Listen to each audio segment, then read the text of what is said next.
우리 다 같이 사도신경으로 신앙 고백합니다. 전능하사 천지를 만드신 하나님 아버지를 내가 믿사오며 그 외아들 우리 주 예수 그리스도를 믿사오니 이는 성령으로 잉태하사 동정녀 마리아에게 나시고 본디오 빌라도에게 고난을 받으사 십자가에 못 박혀 죽으시고 장사한 지 사흘 만에 죽은 자 가운데서 다시 살아나시며 하늘에 오르사 전능하신 하나님 우편에 앉아 계시다가 저리로서 산자와 죽은 자를 심판하러 오시리라. 성령을 믿사오며 거룩한 공회와 성도가 서로 교통하는 것과 죄를 사하여 주시는 것과 몸이 다시 사는 것과 영원히 사는 것을 믿사옵나이다. 아멘. 우리 다 같이 찬송 부를 때 찬송 214장 나 주의 돈 받고자 찬송합니다. 찬양합니다. 나 주의 도움 받고자 주 예수님께 빕니다. 그 구원 허락하시사 날 받아주소서. 내 모습 이대로 주 받아주소서. 날 위해 돌아가신 주 날 받아주소서.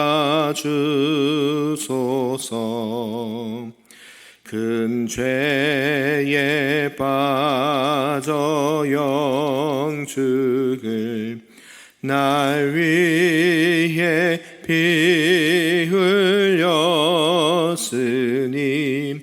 주 형상대로 빚으사 날 받아주소서. 내 모습 이대로 주 받아주소서. 날 위해 돌아가신 주 날 받아주소서. 내 힘과 결심 약하여 늘 깨어지기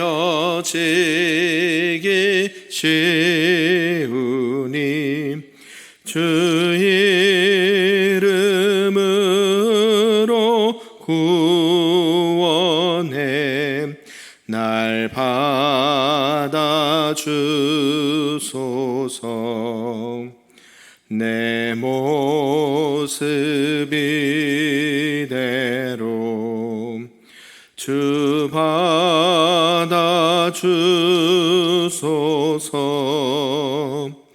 날 위해 돌아가신 주 날 받아주소서.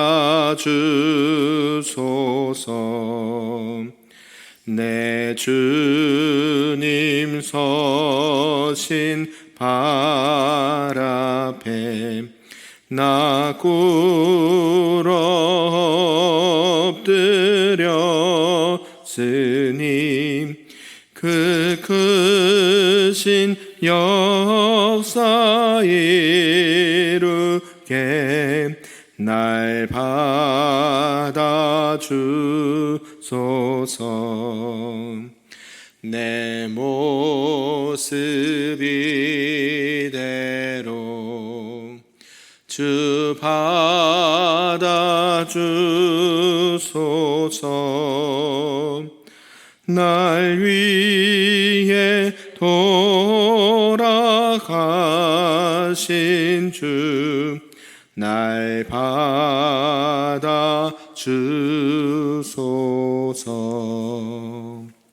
아멘. 오늘 하나님의 말씀은 구약성경 민수기 36장 말씀입니다. 구약 257쪽에 나와 있습니다. 민수기 36장 말씀입니다.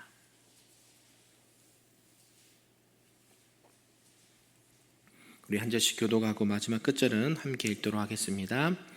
요셉 자손의 종족 중 므낫세 손자 마길의 아들 길앗 자손 종족들의 수령들이 나와 모세와 이스라엘 자손의 수령된 지휘관들 앞에 말하며 이르되 여호와께서 우리 주께 명령하사 이스라엘 자손에게 제비 뽑아 그 기업을 땅에 주게 하셨고 여호와께서 또 우리 주에게 명령하사 우리 형제 슬로브앗의 기업을 그의 딸들에게 주게 하셨은즉 그들이 만일 이스라엘 자손의 다른 지파들의 남자들의 아내가 되면 그들의 기업은 우리 조상의 기업에서 떨어져 나가고 그들이 속할 그 지파의 기업에 첨가되리니 그러면 우리가 제비 뽑은 기업에서 떨어져 나갈 것이요 이스라엘 자손의 희년을 당하여 그 기업이 그가 속한 지파에 첨가될 것이라.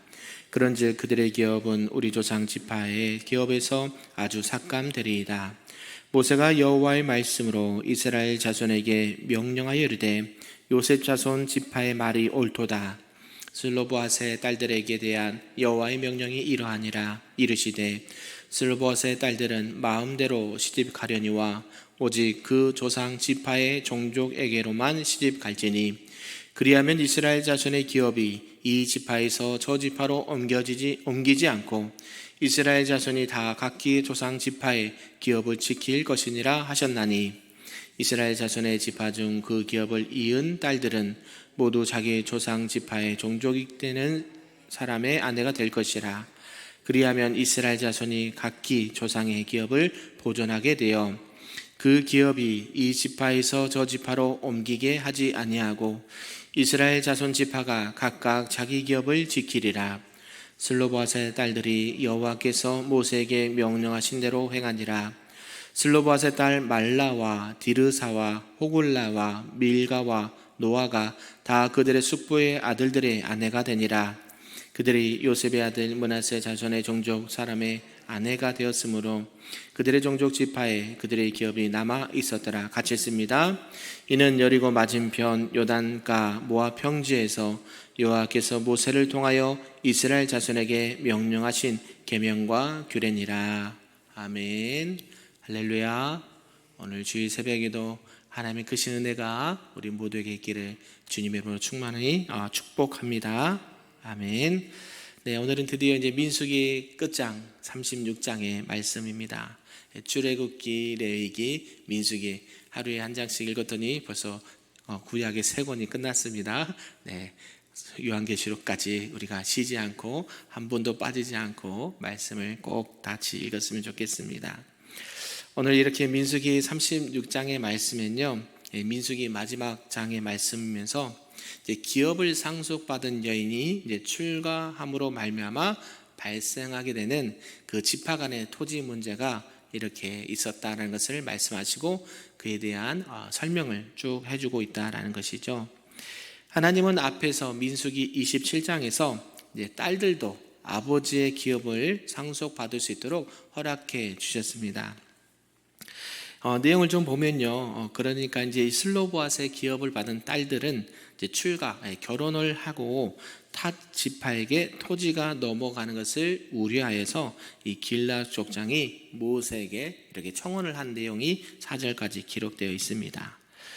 또한 5절에서 12절까지 보면요, 모세는 하나님의 이제 명령으로 이 슬로브앗의 딸들이 자기 종족들까지만 자기 종족 간에만 결혼하도록 명령하시면서 지파 간에 그러면 토지 이동이 없도록 해라라고 말씀을 해 주었습니다. 그리고 마지막 끝절에는 이 모든 규례의 말씀들이 어디에서 이루어졌다고 말씀합니까? 바로 가나안 땅에 들어가기 전 모압 평지, 요단강을 건너기 전 모압 평지에서 하나님께서 모세에겐 규례다라고 말씀하시면서 민수기를 이렇게 마무리하고 있습니다. 앞에서 보면 이제 이스라엘 11지파와 레위 지파의 분깃, 레위 지파는 이렇게 성읍을 주셨죠. 그리고 도피성 이렇게 주셨잖아요. 그거에 대해서 이제 말한 이후에 오늘 36장에 보니까 여자들의 상속자들, 여자 상속자들이 받을 영토의 소유, 땅의 소유에 대해서 말씀을 다시 하면서 마무리하고 있다라는 것이죠. 그래서 모세는 이 슬로바 딸들의 영토 분배와 상속의 문제에 대해서 다시 한번 명확하게 하나님의 뜻을 전한 것을 보게 됩니다. 그리고 여기서 발생할 문제, 즉 이 상속자가 시집 가서 그 자기가 받을 분깃이 남편 지파에게로 넘어가게 되면 결국 자기네 땅에 하나도 없게 되는 것이 되는 거잖아요. 그래서 이 상속자의 혼인 문제에 대해서도 올바르게 이렇게 시행할 것을 마련해 주고 있습니다. 이런 전체의 내용을 통해서 오늘 우리에게 주신 말씀을 몇 가지로 살펴보도록 하겠습니다. 그 첫 번째는 여자의 상속법이다라는 것이죠. 원래 이스라엘 상속법은 누구에게만 국한되어 있었을까요? 남자들에게만 국한되어 있었는데 왜요? 남자가 없는 그 족속이 있고 가족이 있었다는 것이죠. 그러면 딸들은요? 딸들은 하나도 얻은 게 없잖아요. 그래서 하나님께서는 이들에게도 자기들이 받을 그 분깃을 말씀해 주셨다라는 것이죠. 이스라엘 장자들만이 아버지의 자산과 또 명예를 상속하였고 또 차자의 경우 그 이후의 자녀들은 아버지의 유산을 상속받을 비율이 매우 미약했다는 것을 알 수가 있습니다. 당시는 어떤 사회입니까? 농경사회고 이렇게 가부장적인 사회였기 때문에 모든 제도가 누구를 중심으로 이렇게 만들어졌습니까? 남자들 중심으로 이루어졌기 때문에 오늘 이런 문제가 발생했고 그 문제를 어떻게 지혜롭게 해결해야 되는지를 말씀하고 있다라는 것이죠. 그런 가운데 이렇게 남자 상속법에는 문제가 좀 있었다는 것을 말씀하고 있습니다. 아까 말씀드렸듯이 이 슬로보앗의 집안에는 누구밖에 없습니까? 딸들밖에 없었다는 것이죠. 그래서 자칫 이 슬로보앗 가문이 결국 가나안 땅에 들어가게 되면 하나도 땅을 분배받지 못할 것을 이렇게 생각했다라는 것이죠. 그래서 모세는 하나님의 말씀을 받들어서 이 여자들만 있는 집안, 즉 슬로바의 집안의 여자들에게도 재산을 상속하고 또 땅을 이렇게 할당받을 수 있도록 예외적인 규례를 말씀해 주었습니다. 그리고 두 번째는 이제 여자 상속자가 결혼할 경우가 이제 발생된다라는 것이죠. 그 결혼하게 되면 그 자기가 갖고 있는 것이 누구에게로 돌아가요? 남편에게로 이렇게 기속이 된다라는 것이죠. 그래서 문제가 생긴다라는 것입니다. 이 재산을 상속받은 여자가 다른 지파에게로 시집을 갈 경우에 이 여자의 재산과 소유는 모두 남편의 것이기 되기 때문에 자기께 있어요, 없어요? 없죠. 요즘은 뭐 공동 명의라 해서 자기가 조금 할 수 있잖아요. 지분을 해서요. 근데 그런 게 없는 상황이잖아요. 그래서 어때요? 이 문제를 이렇게 지혜롭게 해결하는 부분이 봅니다.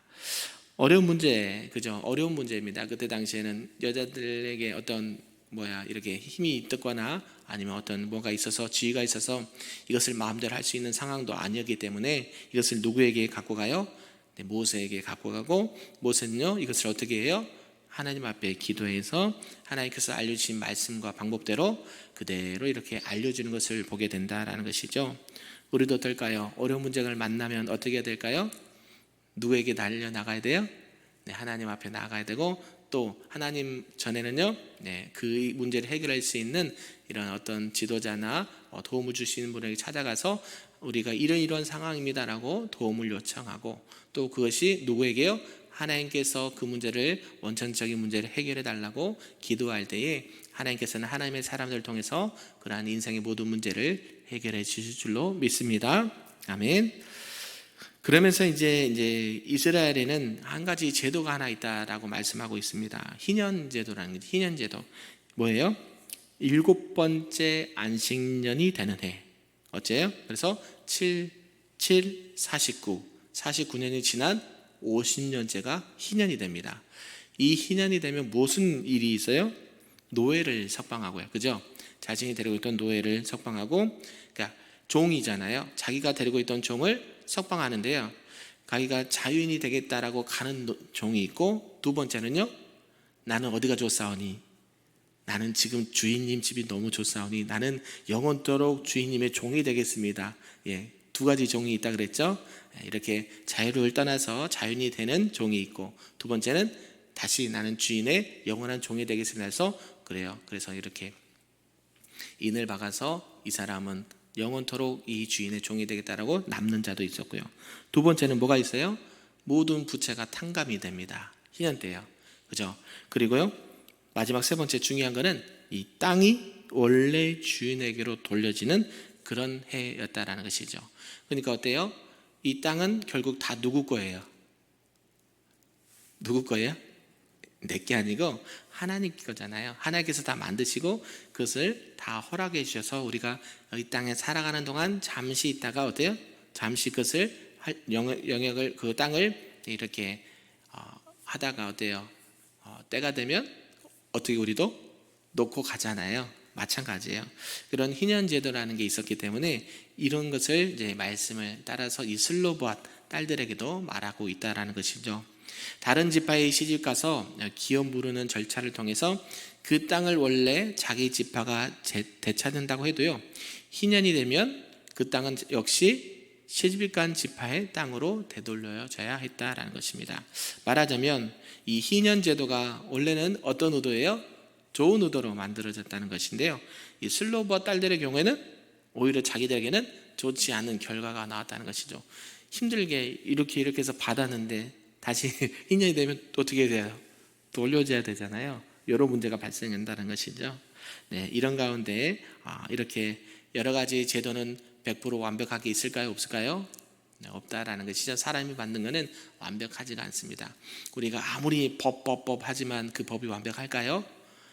법이 없는 세상이면 더 사람들이 좋게 더 선하게 살아야 되는데 어때요? 더 강팍해지고 그에 따르게 더 강력한 법을 만들고, 그러면 그보다 더 악한 일을 행하고, 그죠? 율법은 뭐 하는 거라 그랬어요? 결국 죽이는 것밖에 안 된다고 그랬죠. 우리에서 뭐가 필요해요? 은혜가 필요하다는 거예요. 율법과 은혜의 차이를 꼭 기억하시길 바라고, 우리는 율법을 통해서 무엇을 한다 그랬어요? 뭐를 깨닫게 한다 그랬어요? 죄를 깨닫게 한다는 거죠. 율법은 뭐라고 했어요? 우리가 아침에 출근하기 전에, 나가기 전에 뭘 봐요? 거울을 보잖아요. 내 얼굴에 뭐가 묻었나, 너 혹시 맨무새는 잘 됐나, 어때요? 자꾸 하나님 앞에 내가 바로 서 있나, 내 안에 혹시 거룩하지 못한 부분은 없는가, 뭐를 통해서요? 율법을 통해서 알 수 있다는 것이죠. 율법이 없으면 자신이 죄가 있다는 것을 깨닫지 못해요. 그래서요, 그 율법을 통해서 하나님께서는 그러한 죄를 뭐하지 말라? 짓지 말고 더 누구랑? 하나님 앞에 더 거룩한 자녀로서 관계를 맺으면서 살아가라 라고 말씀해 주신 거라는 것이죠. 마찬가지예요.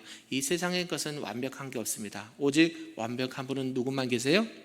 하나님과 말씀과 또 예수님밖에 없는 줄로 믿습니다. 그런 가운데 이제 마지막에 세 번째는 이 모세의 해결책을 이제 볼 수 있다라는 것이죠. 어떻게 했습니까? 모세는 이제 슬로봇 딸들의 상속 문제로 이렇게 기도하였다라는 것이죠. 그래서 일단은 이 여자 상속도 예외적으로 인정할 부분이 필요하다라고 말했습니다. 이 여자들이 다른 지파에 시집할 경우에 이 영토는 다른 지파 넘어갈 염려가 있기 때문에 누구끼리만 결혼하라고요? 같은 지파끼리만. 그죠? 같은 지파끼리만 결혼하면 그 지파도 같은 지파의 남편이기 때문에 그렇게 간다라는 것이죠. 마찬가지입니다. 그래서 하나님 앞에 이렇게 여러 가지 문제가 있을 때 기도하고 구하면 하나님께서 그에 맞는 또 답변을 주시고 또 해결 방법을 주실 줄로 믿습니다. 아멘. 그래서 이런 것들이 결국 하나님의 이런 혼인 관계도 하나님의 뜻과 공의에 의해서 이루어져야 된다라는 것을 말하고 있다라는 것이죠. 그리고 나서 이제 모세는 마지막에 이제 민수기를 결론 짓고 있습니다. 하나님께서 모세에게 명령하신 규례다라고 말씀하고 있는데 왜 이 말씀을 하고 마무리하고 있을까요? 그 말씀은 누가 주셨어요? 하나님이 주셨어요. 그래서 이 모든 말씀과 규례들은 이제 가나안 땅에 들어가면 그냥 폐기 처분해요? 어떻게 해요? 반드시 꼭 지키고 또 누구에게까지? 그 후대에게까지 이제 가나안 땅에 들어갈 이 출애굽 2세대들에게까지 계속해서 그것을 강조하고 있다라는 것이죠. 그래서 결국 성경은 누가 썼습니까? 눈에 표면적인 것은 사람들이 썼죠. 그래서 모세 오경하면 창세기, 출애굽기, 레위기, 민수기, 신명기를 누가 썼다 그래요?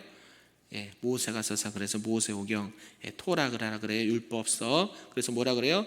옛날에 신약이 있기 전에는 우리가 뭐 이렇게 유대인들이 말씀을 암송하고 애우고 이렇게 했다는 것은 뭐냐면 이 토라를 기준으로 해서 말하고 있다는 거예요. 그래서 그때 다른 신약이 없잖아요. 그죠? 그래서 요 말씀을 통해서 계속 하나님의 말씀을 읽고 낭독하고 그 말씀대로 지켜 행하는 것을 계속해서 자신뿐만 아니라 후대에게까지 이렇게 알려지고 있다는 것이죠. 뭐 에스라가 학자라고 그러잖아요. 그리고 여러 가지 문제가 있을 때 계속 하나님의 말씀을 낭독했다라고 이렇게 이제 구약의 선지서에 보면 이런 부분들이 많이 나와요. 그때 뭘 읽어요? 요거 있는 거예요. 요거. 모세오경 토라. 이 말씀을 통해서 하나님은 어떤 분이시고 하나님 우리에게 뭐라고 명령하셨는데 왜 우리 민족이 이런 어려움을 당하지? 결국 말씀을 보니까 뭐예요? 누구의 말씀을 안 지켰어요? 하나님 말씀을 안 지켜서 지금 그 죄 가운데 형벌을 받고 어려움을 당하고 있다는 것을 알게 되는 거예요. 결국 이 말씀이 있어서 자신들의 뭘 알게 돼요? 죄를 깨닫게 된다는 거예요. 이해되셨죠? 토라는 율법이라고 했잖아요. 율법이 하나님의 말씀인데 그들이 가나안 땅에서 들어가서 너희들이 해야 될 것 하지 말아야 될 것을 분명하게 여러 번 반복적으로 끊임없이 주목사가 하는 게 아니라 말씀을 하나님께서 계속 하시는데요. 이제 가나안 땅에 들어가면서 어떻게 돼요? 하지 말란 것만 골라서 합니다. 우리 자녀들 그렇죠. 하란 건 안 하고 하지 말란 것만 골라서 하잖아요. 그래서 어때요? 결국 하나님의 심판이 오고 여호수아 그 다음에 다음 뭐가 와요? 여호수아가 마지막에 죽을 때 뭐라고 죽어요? 나와 내 집은 뭐 하겠다? 너희들이 섬길 뭘 택해라? 신을 택해라. 나는 우리 집안은 누구만을 섬기겠다. 여호와 하나님을 섬기겠다고 죽잖아요. 그리고 뭐 어떤 시대가 와요? 여호수아 사사기 시대 오잖아요. 사사기 시대를 통해서 어때요?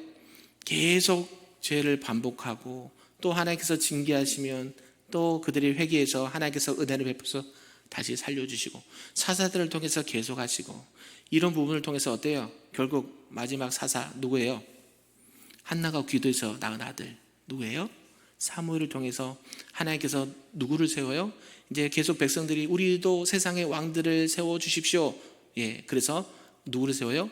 사람의 왕을 세우잖아요. 우리의 진정한 왕은 누구세요? 하나님이시잖아요.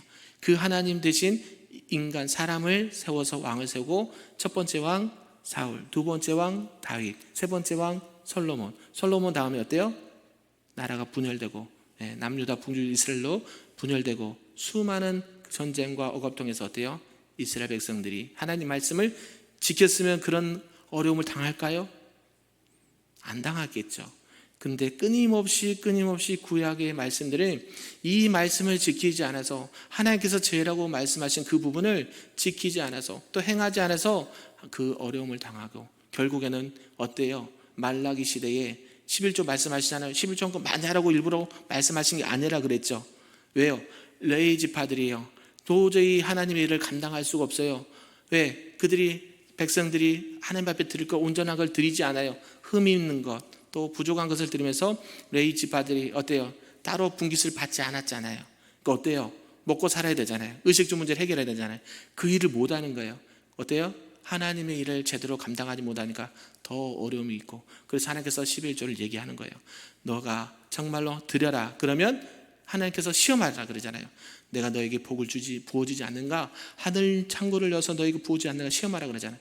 그리고 난 다음에 뭐가 와요? 400년 와요. 암흑기 시대. 하나님께서 이제 계시하지 않아요. 하나님께서 말씀으로 역사하지 않아요. 그리고 난 다음에 뭐가 와요? 그 400년 암흑기가 지난 다음에 드디어 예언이 성취되는 아브라함과 다윗의 자손 예수 그리스도의 계보를 하면서 신학이 시작되는 거예요. 성경에 열려지시나요? 이 성경이 66권이 다 들어가 있어야 돼요. 그 말씀을 읽을 때 왜 이 말씀을 계속해서 반복해서 주는지, 왜 주목사가 새벽마다 했던 얘기도 하고 성경이 그런다는 얘기죠. 성경이. 우리가 늘 조심해야 되고 경계해야 될 것은 하나님이 무엇을 싫어하시고 무엇을 기뻐하시는지 늘 마음판에 새기고 내가 아는 것일수록 다시 한번 점검하고 다시 한번 하나님 앞에 묻고 다시 한번 겸손하게 하나님 뜻을 구하면서 오늘도 하나님의 뜻을 이루가시는 우리 모든 성도님 되시기를 주님의 이름으로 축복합니다. 아멘. 기도하겠습니다. 사랑과 내가 충만하신 아버지 하나님 감사합니다. 모세를 통해서 수천 년 전에 하나님께서 이스라엘 백성들에게 주신 말씀을 들었습니다. 하나님, 우리에게 주신 말씀 마음판에 늘 새기게 도와주시고 하나님께서 하지 말라는 것 하지 않게 하시고 하라는 것 꼭 하여서 하나님을 기쁘시게 하고 이웃을 행복하게 하고 하나님의 뜻을 세계 만방 가운데 펼칠 수 있는 우리 모두가 될 수 있도록 축복하여 주시옵소서. 그 생명 되신 말씀 아버지 하나님 우리만 간직한 것이 아니라 많은 가족들과 또 지인들에게 전함으로 말미암아 이 생명의 말씀이 그들의 심령 가운데 새겨지게 도와주시고 많은 영혼들이 하나님 앞에 돌아와 하나님의 거룩한 천국 백성으로 살아갈 수 있도록 축복하여 주시옵소서. 모든 말씀 예수 그리스도의 이름으로 기도하옵나이다. 아멘.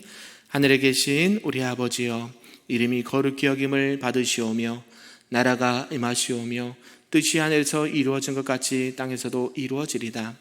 오늘 우리에게 일용할 양식을 주시옵고 우리가 우리에게 죄 지은 자를 사하여 준 것 같이 우리 죄를 사하여 주시옵고 우리를 시험에 들게 하지 마시옵고 다만 악에서 구하시옵소서.